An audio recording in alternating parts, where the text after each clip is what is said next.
It'll be 1 to go this time by. Coming to the green, buddy, coming to the green. Let's go get him. Go, go, go, go, go, go, go.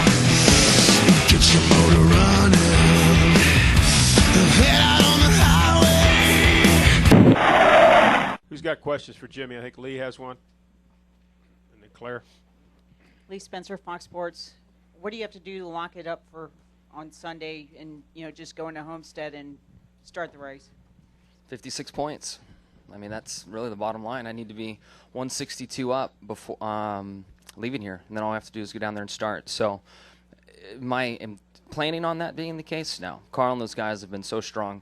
My goal is to outrun them. I don't want this margin to shrink anymore.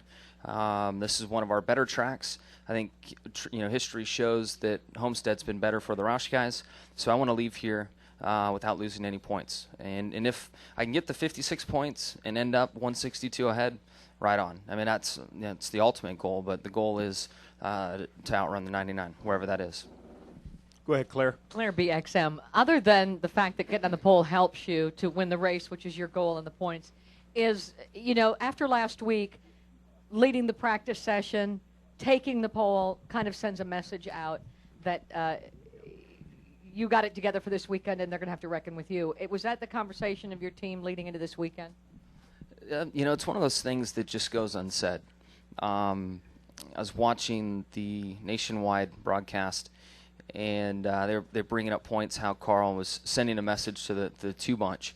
And that stuff goes without any effort, without anyone planning to send that message. You just know as a team where you're at, and you can't help but look at where the guys are that you're racing.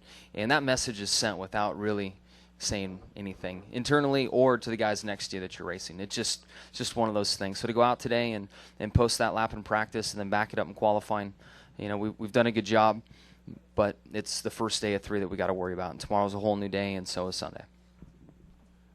Nate, you got a question? Yeah, Nate Ryan, USA Day. Didn't get to ask you earlier, how was your Tonight Show experience? Yeah, it wasn't bad. Had some fun with it. Some of the things that I didn't think came off as funny as they could have, and other parts of it I thought were really funny. So it was cool to hang out with Jay. He was really excited for me to be there. Took me outside and showed me this Oldsmobile car that has 1,200 horsepower in it that he finished up. And then, great personality, very friendly, spent a lot of time in the green room talking to all the guests and around. So all in all, a great experience. David? Starting 15 spots ahead of Carl Sunday, I mean, does that matter at all? It just depends on what takes place. If he gets through there clean and has a great car and has no problems and is on our bumper, then no big deal. It's just kind of how it is. But if that throws off the rhythm, there can be things that come from it. Again, I'm just going to plan on the worst case scenario for myself, which is he's going to have the fastest car and he's coming. And then that way I'm prepared from A to Z on where I need to be mentally. So we'll just kind of see what happens. Tomorrow, we'll have a better feel tomorrow where things are at as well. As we get into race practice, look at guys over the long haul, see where we're at. It's one thing to make the car go fast for one lap, but to have it do it over the course of a run is another thing. We'll go Bruce, and then I think Reed had a question. Bruce Martin, SI.com. Jimmy, I'm going to ask the same thing I asked Kurt. In 2004, it was like, 5 guys going in the last race. We didn't know who was going to win the championship until about the last lap. Are you surprised at how that's been the only year we've seen a mad scramble like that in this format? Yeah, I guess I would.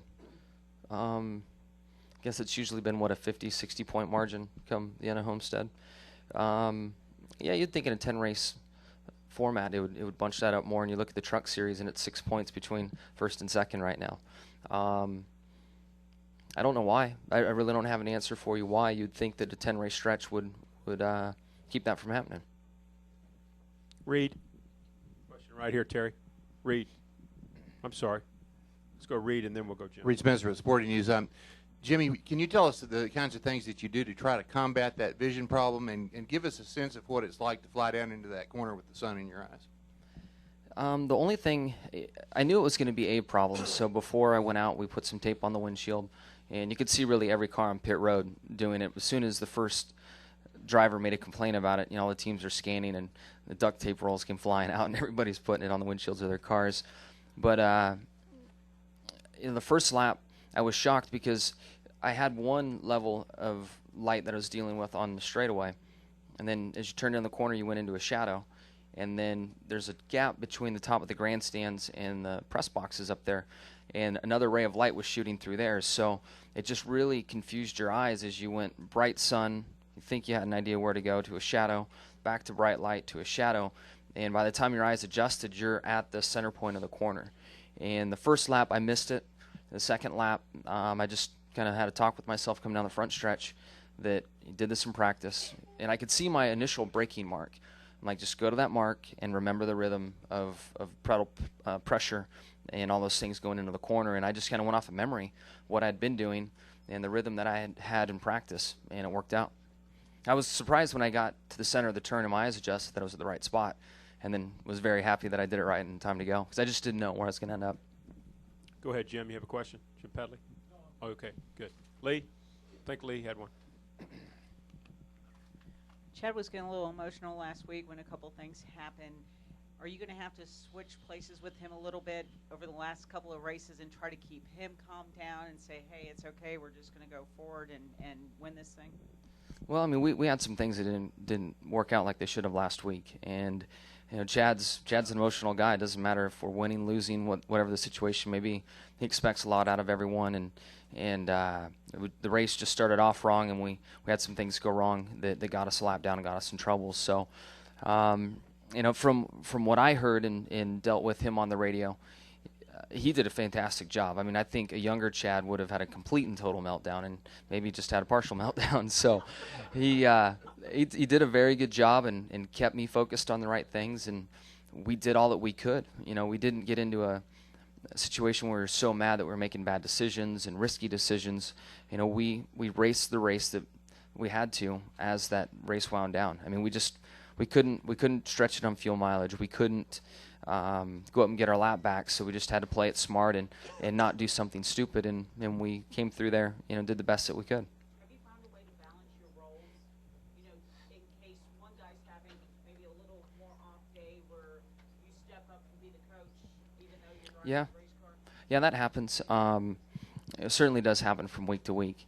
And it could be in the race, it could be in practice, it could be in the team debriefs. You know, that definitely comes in and out. And then also myself and really all of Hendrick Motorsports, when Chad, you know, we have a good practice or a good qualifying effort. He's on cloud 9, everything's easy going. We're low on the board, had a bad practice, whatever it may be. That team debrief isn't going to be fun. He's going to be ornery. He's like a wet snake in there at times, and we just know how to adjust and adapt to him. But the thing Chad's done a really good job with has been, after events, you know, everybody needs to vent, and then how you come back and deal with things at that point, that's where Chad's grown a lot. He still needs to vent. I mean, that's just who he is and what his personality is. But when he comes back, he's able to get focused and work on the right things. And remember after the Chicagoland race when you tried doing everything you could to beat Kyle, and Kyle still came back and won the race, you were pretty, you know, disappointed that you were almost kind of like at a loss for what does it take to beat this guy. Did you think at that time that you would have been in this position that you're in right now? No, I really thought it was the 18's season, you know, the way things were going for him. And then the 99 was really matching his pace before we did. So those were the two guys I've had my eyes on all season long. And at Chicago, I couldn't have been more mad at myself for losing that race. It was my fault on that restart. So that's where that really came from. But no, I couldn't see us here. I'd hoped, and I knew we were working really hard to get things right. But if you told me in Chicago in July that Kyle Busch was going to be 12th in the points, there's no way I'd believe you. There's just not a chance. Any further questions for Jimmy? Jimmy, we certainly appreciate it. Wish you Yeah, all the luck thank you. on Sunday. Thank you.